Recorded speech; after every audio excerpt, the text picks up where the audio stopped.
কৃত্রিম বুদ্ধিমত্তাকে কাজে লাগিয়ে এগিয়ে চলেছে সারা পৃথিবী। চলতি বছরেই একটি সংস্থা কলকাতা বিশ্ববিদ্যালয়ে এই প্রস্তাব রাখেন, ছাত্রছাত্রীরা যেন আর্টিফিশিয়াল ইন্টেলিজেন্সের মাধ্যমে তাদের পড়াশোনা করতে পারে। সিটি কলেজে এই বিষয়ে উদ্যোগ নেয়। গতকাল সিটি কলেজে এই বিষয়ে একটি সেমিনার হয়, যেখানে উপস্থিত ছিলেন সেই সংস্থার কর্ণধাররা এবং সিটি কলেজের বিভিন্ন বিষয়ের অধ্যাপক অধ্যাপিকারা। তাদের বক্তব্য যে এই কৃত্রিম বুদ্ধিমত্তার মাধ্যমে অতি সহজে ছাত্রছাত্রীরা তাদের সাবজেক্টগুলো বুঝে নিতে পারবেন।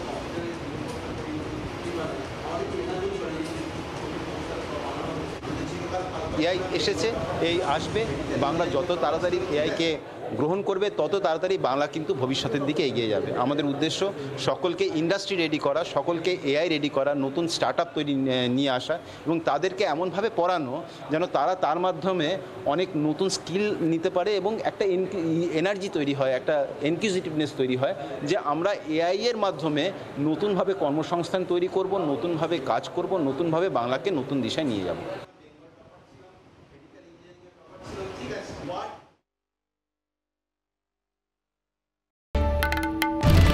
বাংলার আওয়াজ, বাঙালির আবেগ, জি 24 ঘন্টা।